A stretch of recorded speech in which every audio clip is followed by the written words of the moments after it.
Hello, I just want to welcome everybody that's on the call right now. We're just going to wait a little bit longer so that people can log on.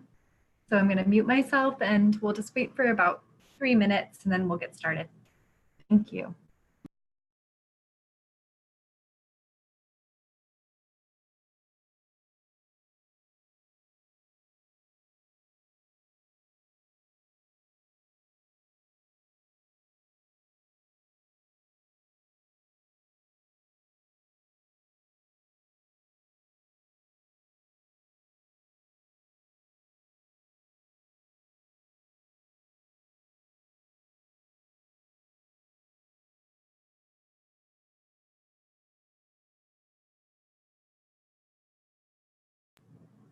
For those of you who just logged on, we're just waiting a moment longer so that people can continue to log on. We make sure we have everybody on the call and then we'll get started in a couple of minutes.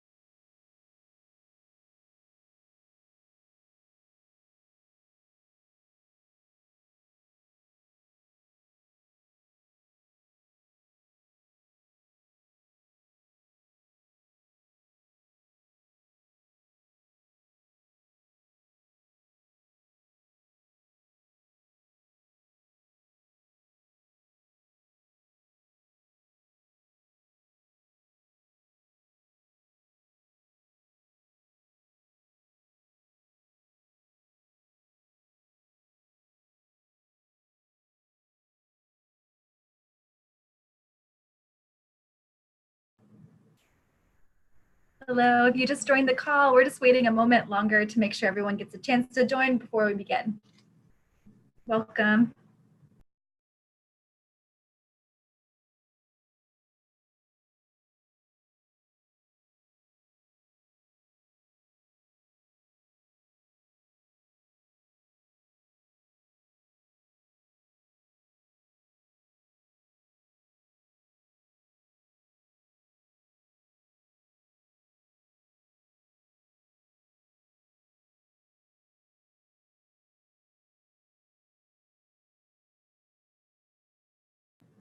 All right, we're going to go ahead and get started. Just wanted to shout out to everybody for being on this call.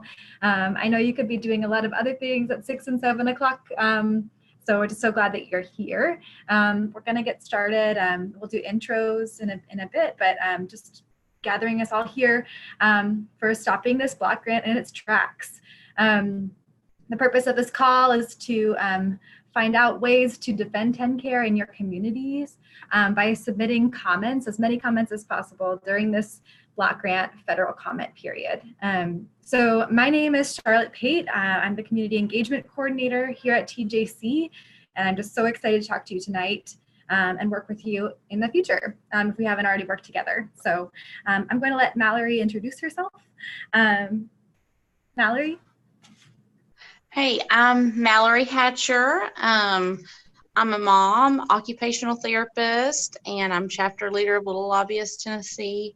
I got involved in healthcare advocacy fairly recently, a little over a year ago. I've always been very passionate about it, but never was extremely outspoken enough to make a difference. My reason for getting involved was my son Nolan, who started kindergarten this year. He is just a ball full of energy, and he loves choo-choo trains, vacuum cleaners, and dirt bikes. And he just happens to have a microduplication on his 17th chromosome that causes him to have some complex medical needs and disabilities. So just some of the things that we were facing in our family's life that were making it difficult to access the care that he needed, and being able to connect with other families is really what got me started on this journey. And I'm excited to be here tonight. Thank you, Mallory. All right. So tonight we're going to be covering a variety of topics, but mostly focusing on how you can take action. But before we begin, I wanted to give some context, some background and context about the block grant in general. We're going to talk about who to get involved. Mallory is going to speak about her experiences organizing to get the Katie Beckett waiver passed. And then we're going to talk about how to oppose this proposal, events that you can do, and also resources that we can offer as a Tennessee Justice Center to support you in that organizing. And we'll have time for a question and answer at the end. So excited about that, excited to hear any questions that you have. So just some background and context on the block grant proposal and Medicaid in general. So Medicaid in Tennessee is called TennCare, and it covers 1.4 million people. And that's half also, and that also includes half of Tennessee's children. And 60% of people who are in nursing homes. And Medicaid is extremely vital in rural areas in Tennessee. Most of our state is rural, and it covers so many folks in rural areas. And federal Medicaid funds, they make up 1/5 of Tennessee's state budget. So just some background on this block grant proposal, this Medicaid block grant proposal. How did it start? And I'm sure many of you are already familiar if you're on this call, but just wanted to give some context. So in the beginning of 2019, at the legislative session, the Tennessee legislature passed a bill requiring the Lee administration to submit a waiver request for the Medicaid block grant. And there were really few details in the bill itself. It was very, very short, but it was eventually fleshed out and submitted for review in the state comment period, which I'm guessing many of you commented, many of you asked others to comment if you're on this call and interested in organizing in the future for a federal comment period. So we're just going to talk about the state comment period. So the state comment period began September 17th, 2019, and then ended on the 18th of October. It's a 30-day comment period. And really, I think what TennCare and the legislature were not expecting was how overwhelming the response of negativity to this, this harmful proposal would be. So there were over 1,600 comments that were submitted. And of those 1,600 comments, only 10 supported the proposal. So that really says a lot. And there were 5 public hearings that were held across the state.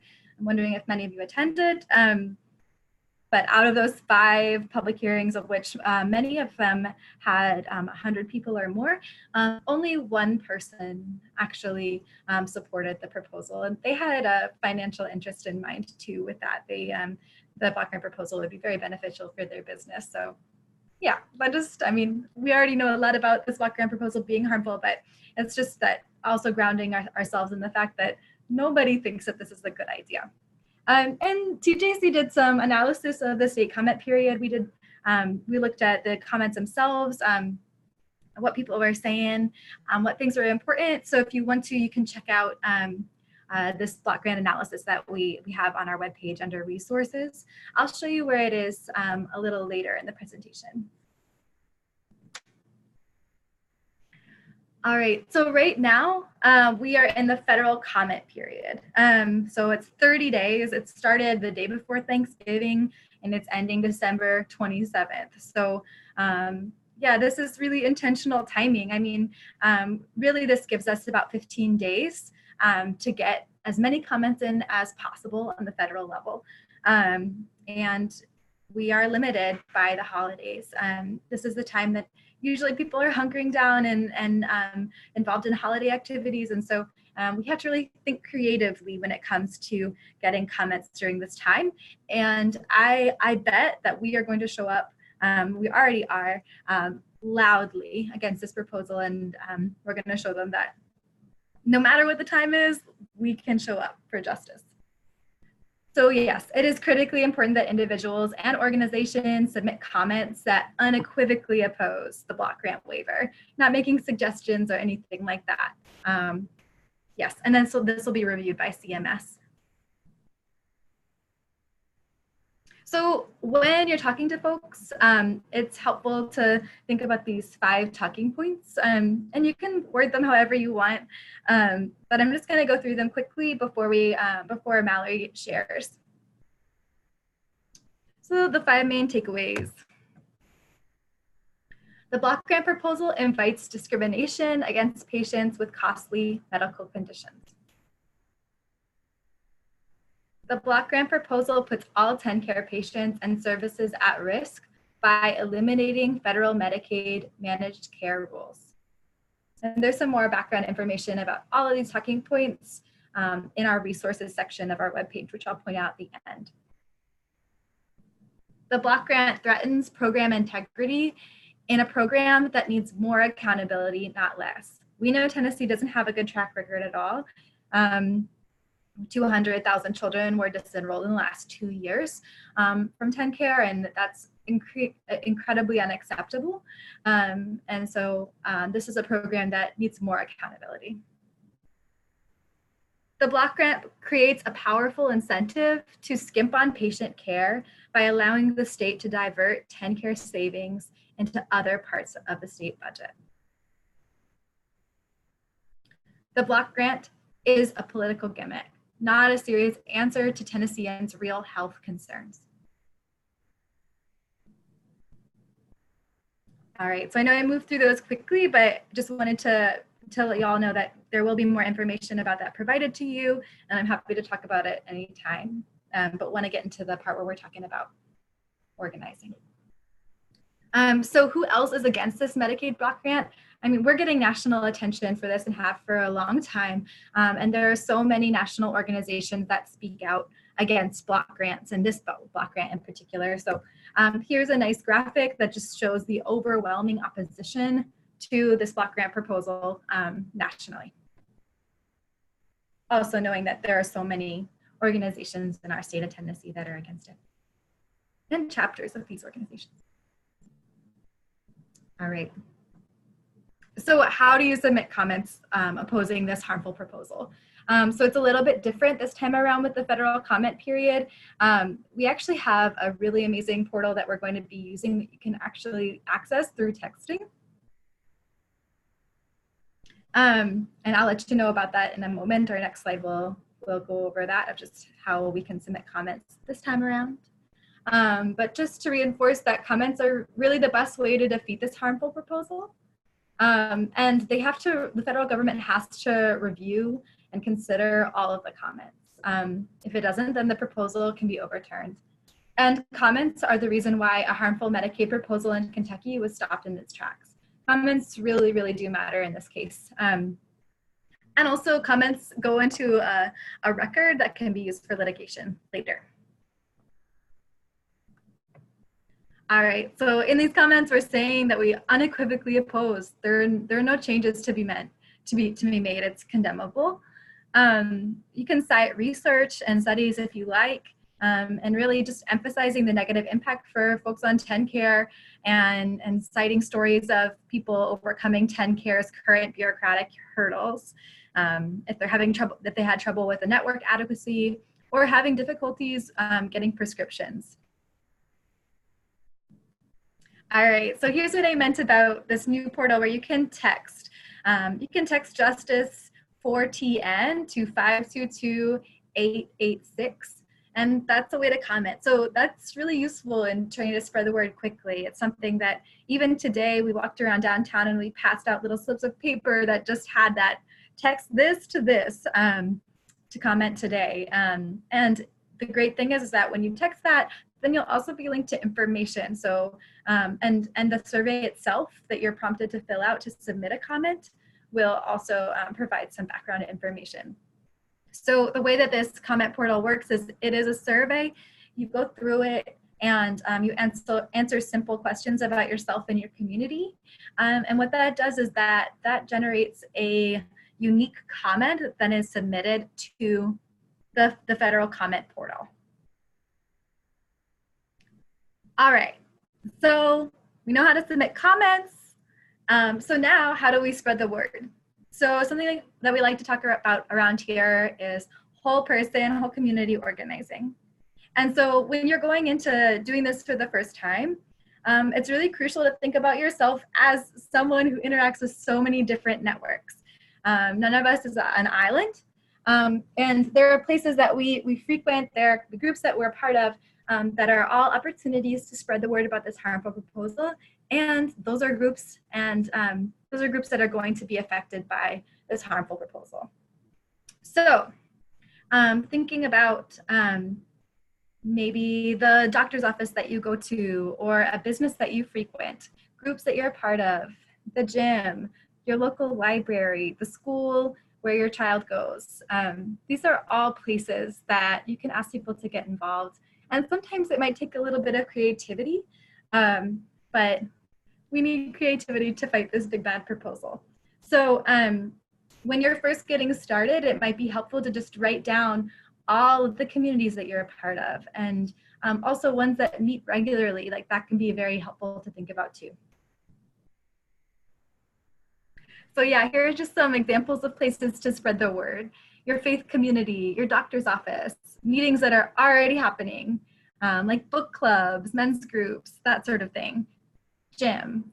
That's kind of maybe not a place where we would normally think about it, but that's a place to put up a flyer or two, and maybe talk to the people that you talk to there. School, local businesses, and the last one on this list, I put holiday events. We don't have a lot of time to organize comment drives, and so adding a comment drive onto a holiday event can be a great way to do service during the holiday season.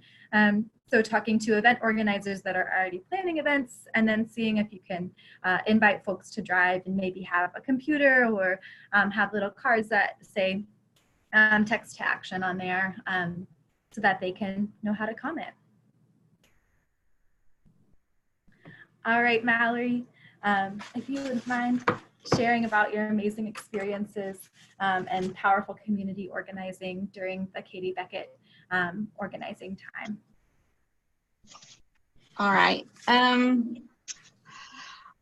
always been passionate about healthcare advocacy. It goes back to high school, remembering when my aunt, who had a progressive autoimmune condition, not being able to afford a medication that was prescribed to her by her rheumatologist. It fired me up and broke my heart into a million pieces at the same time. But I always said, why doesn't somebody do something about that? And I'm going to be honest, until about a year and a half ago, when I got involved with advocating for Katie Beckett, I was clueless about state legislation. I didn't even realize, how much the laws were different from state to state, and that my family's life could possibly even look different, in another state. We were just in survival mode and trying to get from day to day, and still in that phase of, why doesn't somebody do something about that? But thanks to meeting some awesome friends and people in my life, I was able to finally realize that I was somebody, and that together we can come together and make a difference. All right, next slide. Okay, first steps, working through our fears. Fears are so common. I think it's something that so many of us have with something like this. It's very personal. It's hard to step forward and talk about things that our families and that we're personally dealing with in life. I know that for me personally, I was scared to speak out initially with Katie Beckett, because I felt like, my son doesn't necessarily look like he has a disability on the outside. he's just small and looks a lot younger than he is. And I felt like that people would judge me and think, well, she has a good job and she has insurance, you know, she should be fine. But through the push for Katie Beckett, I saw a newspaper article that a friend of mine had bravely used her voice and spoke up. And through that, I thought, well, gosh, that's kind of, you know, similar to what my family is dealing with. So I was able to reach out to her, and she put me in touch with some people from the Tennessee Disability Coalition and Family Voices, and they were able to mentor me and help me understand that you know, my family's story is important and that it does matter, and that through our story we may, you know, it's not about me, it's about my son and all the other families who are struggling. And if that, by us speaking up, we can are able to impact other families and give other people the courage to speak up and make a difference, then it's totally worth it. But it's just really being able to overcome those fears, and community is such an important part of that. And grounding yourself in your why you want to do this is important too. For me, of course, you know, I've had several people in my families who had, you know, struggled due to injustices in our healthcare system. And then seeing everything with my son, I had a true passion for this. So it wasn't that hard to really share and tell other people about it once I was able to take that first step and break out of my shell. Let's see. Okay, how to talk about the campaign. Spread awareness about the issue. There's probably so many people in your inner circle that don't even realize the block grant thing is happening. They probably don't know what it is. You know, we're very involved in it because it's important to us, but it may be something that's important in other people's life if they just, you were able to share it with them and they knew something about it. And a way you can do that and really connect and relate with people is to share that from your personal experience, but then relate it to how you're doing this for, you know, everyone, the entire disability community, the elderly, the working poor, you know, everybody that needs access to affordable health care and that's at risk for, you know, losing life-saving treatment that they need. You want to be able to provide good information and resources. Charlotte did a great job at sharing some good facts and reasons that this block grant proposal is harmful. Anytime you can gather good data and statistics, that's always really impactful and gives more meaning to what you're sharing with people. And something that I learned on the journey, definitely with Katie Beckett, was to not go in with any prejudgment of what political party that people are. Because if you just share your story in the right way, people are going to understand and get that. And we gain support regardless of what people were on the left or right. It was a very bipartisan issue. And I think this is too, because almost anybody that you know in your life, it's either going to impact them directly or somebody that is very close and important to them. So if we can get people to understand that, we can really make a difference, I think. Next slide. Okay, how to plan an event. We don't really have a ton of time here to plan anything major. Of course, you could if you're really ambitious, but we can think outside the box, maybe even do like a Facebook group challenge, and invite your friends and share about what's going on with the block grant and how they can make a difference by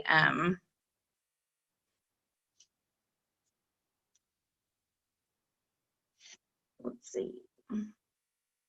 And if you do an event, you want to define roles. Don't feel like that you have to take on everything to yourself. Reach out to your friends and family and network anybody else that you think this may be important to them, and share some of the duties with them. I know we were advocating for Katie Beckett. We had a My Kid Too event, and I reached out to the church that I attend, and they allowed us to use the facility, and several good friends and people in my church community stepped up and helped with visuals and the sound system, and of course 4 other families in the Tri-Cities area all came together. I may have been the organizer, but it was everybody who made the event happen. There's no way I could have pulled that off on my own. So not being scared to just reach out and ask other people. All they can do is say no.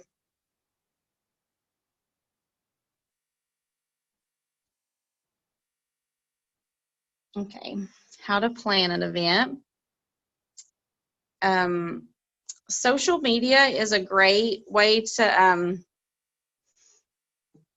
outreach and make people aware of the situation. I mean, you can share posts, go live on your page, and you really can make a difference that way.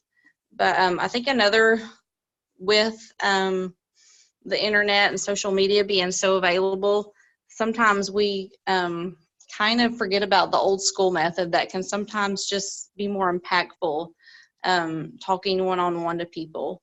So I've found that handing flyers out to people, sharing your story and what you're advocating for at that specific time. So for right now, you could maybe share about why the block grant proposal is harmful and how it impacts your life and how it's going to impact, so many people in Tennessee, and give them information of how they can comment during the federal comment period to make a difference, and let them know that it's important and every comment matters and can make a difference. If you're going to have an event, you can think of ways to make it fun. Share personal pictures. You could do a slideshow, or you could, if you were going to do like a drive on Facebook and make a group page to try to get your friends and family to all go in and work together on this, you could maybe educate them. Even, use the 5 facts that Charlotte shared and share them, throughout, so that everybody has an understanding and that they know how that they can actually comment during federal comment period. Because I know there's a lot of people who have good intentions and probably want to, but they don't know where to start. So providing them with that information will be important. And another thing, just kind of like if you're running a business or if you're selling something, except this is something you're passionate about. Some of the most successful businesses are things that people are passionate about. And this is something that's important to all of us. So if you've invited people to something or reached out to them about an event, don't be worried to follow up with them. You're not bothering them. It all goes back to that self-confidence. All they can say is no, or, but 9 out of 10 times they're just going to be thankful that you reminded them. And in this case, they're going to be thankful that you reminded them to get in their comment before the federal comment period was over with. So don't be scared to remind your friends and families, and don't feel like you're hounding them, but you can a little bit if you want to. Another thing, I kind of hit on this a little bit, is the ripple effect. We can really get some, I know it's the holidays and it's difficult, but I think we can really get some momentum going during this time. If one person says something, then maybe another person gets involved, and the momentum just keeps going and going and going, and we're stronger together. So the more people we can get involved, the bigger impact we can make, and I think we can really make a ripple effect happen before this is over with. All right, another big thing, it's easy to reach out to your inner circle and people who you already know, but it's really a different level to reach outside your network. One way that you can do this is by contacting your local news or your editors to the local newspaper, the writers for that, doing letters to the editor. I know during Katie Beckett, a lot of us actually got really close and actually became friends with some of the news people. So they're usually always willing to cover something if we reach out to them, even if it's just putting, a small picture or a reminder. This is a reminder for myself too, because I need to reach out to our local news so that they can make sure the public is aware about the federal comment period. So just not being scared to reach out and ask for those things. I know I've said this before, but I mean, all they can say is no. What's the big deal in that? But most likely they're not going to. And think about how many people you can reach just by taking 5 minutes and sending an email, or reaching out to somebody at your local newspaper. Or I've even had friends of mine write press releases for me when we've had events to get the news there. So it can really it really makes a difference.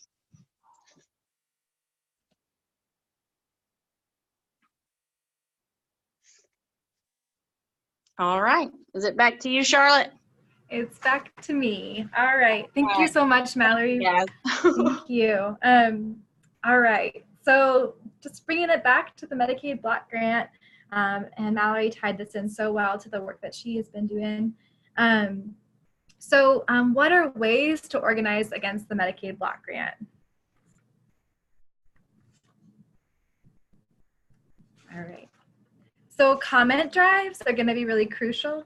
And also thinking about a comment drive as something that you can do in addition to an event that's already going on. So you can pass out information, as Mallory was saying, through flyering. You can have a table set up at a holiday event.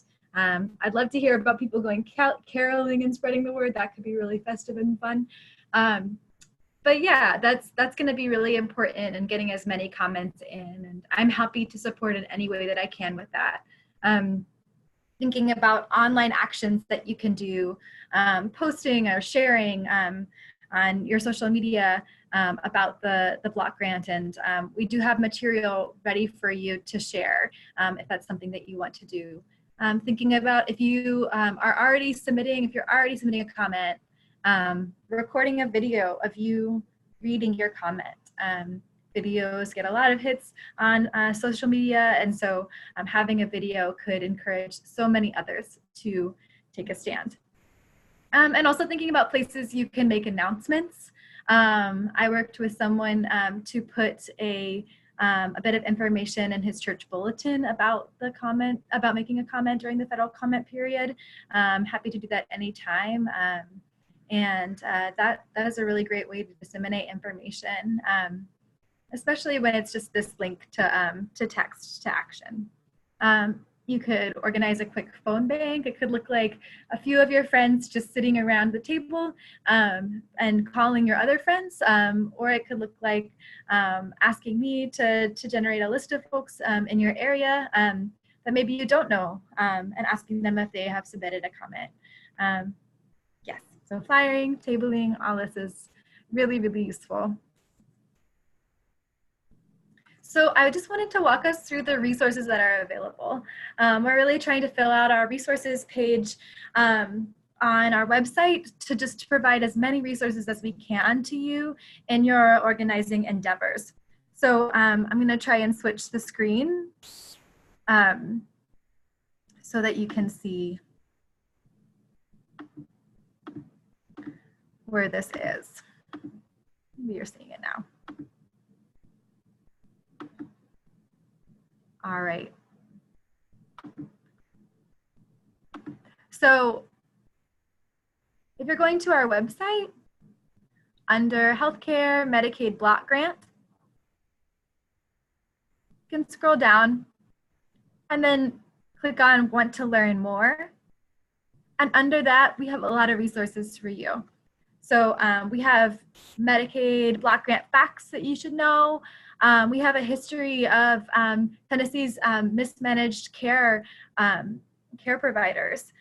We have webinar slides from our previous webinar about the Medicaid Block Grant proposal. We have an analysis. We have stories from folks that submitted comments during the state comment period. We have letter from national advocacy groups. The final proposal itself that was submitted to CMS, where you can see the changes that they made because of public pressure. And then a table talk, which is kind of a guide to speak about the Medicaid block grant during the holiday season, just how to get into that conversation. It has kind of a back and forth of, you know, if they say this, what do I say? How can I respond? And might help you if you end up kind of in a pickle.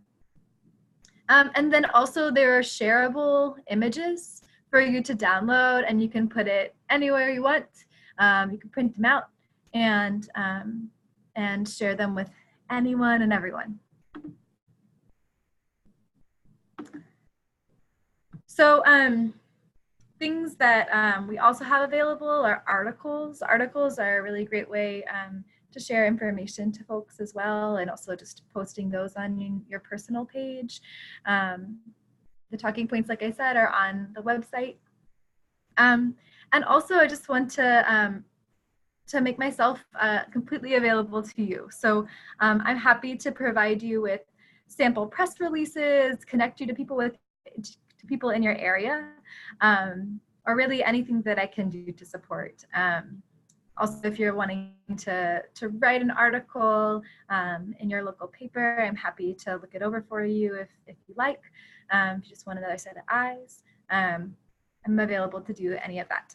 And then also just knowing that TJC is here, if you want to boost anything that you're posting on Facebook, we're happy to reshare your posts. And if you have an event, we're happy to reshare that event on our page to get more people involved. And yeah, like I said, think of the TJC staff as a resource to you. I also want to mention that we have a member of our team who's named Austin, and he is working with faith communities and students during this time. And he just loved to talk to you about how to get your faith community or your school engaged. So something that is coming up, which is really exciting, is that we have 3 volunteer days. These are in Nashville in our office. So folks that are spread out across the state, I'm sorry, we don't have any volunteer days in your area, but hopefully you can make some. But I just wanted to let you know about those. So Tuesday, December 10th at 1 p.m., we're going to have a volunteer time. Thursday at December 12th, sorry y'all, at 5:30 p.m. and Wednesday, December 18th at 1 p.m. They're gonna last an hour and a half. And we're gonna be doing just about anything we can do to generate comments. So that'll probably be a phone bank or working to submit comments that people need submitted, that sort of thing. So it'll be an all hands on deck sort of situation, and you'll get to meet others that are involved in fighting the block grant. So if you're interested, you can email me. That's my email address below for those who are just on the phone portion of this this call. It's CPATE, that's CPATE at tnjustice.org. And I'll be sending this out in an email afterwards. All right, so now we're in the time for questions. If you have any questions, we have a fair bit of time. So you can submit them. If you're on the webinar portal, you can submit them through the question and answer box. Okay. All right, Michelle, I'm just seeing your question now. Yes, all the participants are on mute. So if you have a question, you can just type it in. So Dennis asked a question that I think Mallory, you might be able to answer, which was, when did the first state pass the Katie Beckett waiver? And if we don't have an answer, then we'll make sure to follow up with you with an answer. But just wondering when the state first passed the Katie Beckett waiver. Mallory, do you think you could speak to that? Sorry, I was technical difficulties. No worries at all. Do you want me to repeat the? Well, you know, it got past this past legislative period, but before I guess back in the spring. Such a poor judger of time. It was earlier this year, the first legislative period, and the federal comment period just actually ended recently for CMS, so it's still being reviewed to my understanding right now. So I don't know if I did a very good job answering that, but it's still very much a work in progress. Let's put it that way, but a step in the right direction. Thank you, Mallory. Does anyone else have any more questions?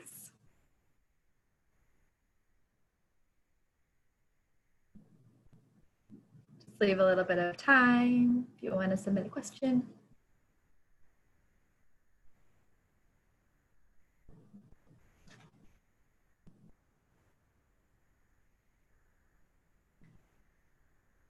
Okay.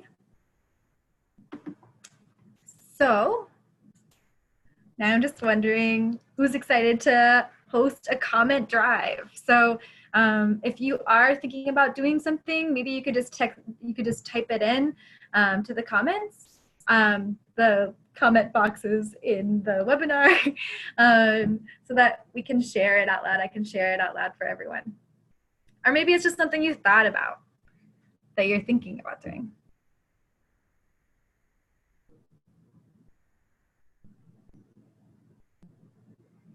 I'm gonna do one. Awesome. What are you gonna do?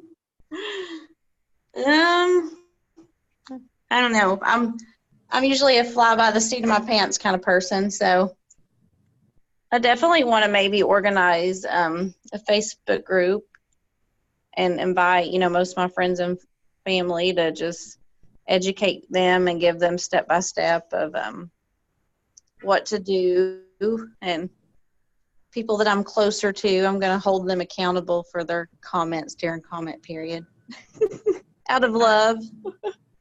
Awesome. That's so great.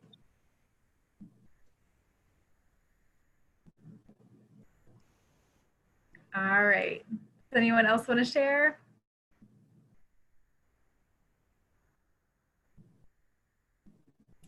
Okay, so. Oh, she's going to share with her church. That's good. I bet they'll be very supportive. I know that mine was. I think I'm only seeing some of the questions maybe. But yes, sharing with the church community, with a faith community, that has great impact.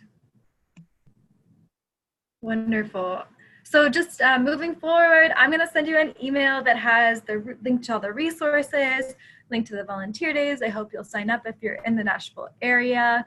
I might even follow up individually if you attended the webinar to just see how it's going, see what you liked, what information that you needed more. Yeah, so just look out for me, and please feel free to contact me anytime. I love getting calls on my phone, and I love emailing back and forth with folks that are getting involved. It's really great to be part of this network for healthcare justice. So thank you so much for joining tonight. Thank you for your time, and just really appreciate our time together. So let me just make sure that I don't have any more.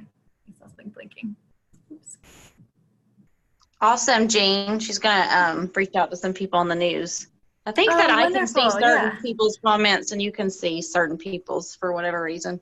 That's what happened. Oh, and Dennis, now I'm seeing that you were only seeing our presentation tab maybe that was during when I was going through the resources. Let me see if I can try.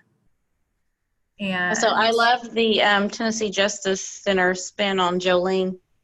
Oh yeah, that was so much fun.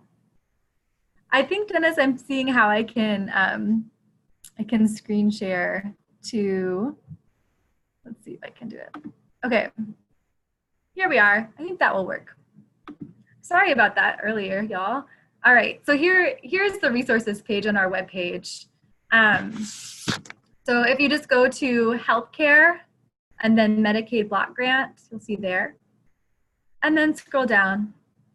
You can comment here. And then here are all those resources that I was talking through. They're clickable, you can go through. And then here are those images that I was talking about that you can share. And there are all sorts of updates here. Lots of different resources for you. Yeah. All right. Gonna go back to sharing our slides here. All right. Cool. Well, thank you so much for your time, and I hope you have a really great night. And excited to see the comment drives that you all put on in your communities. Thank you so much.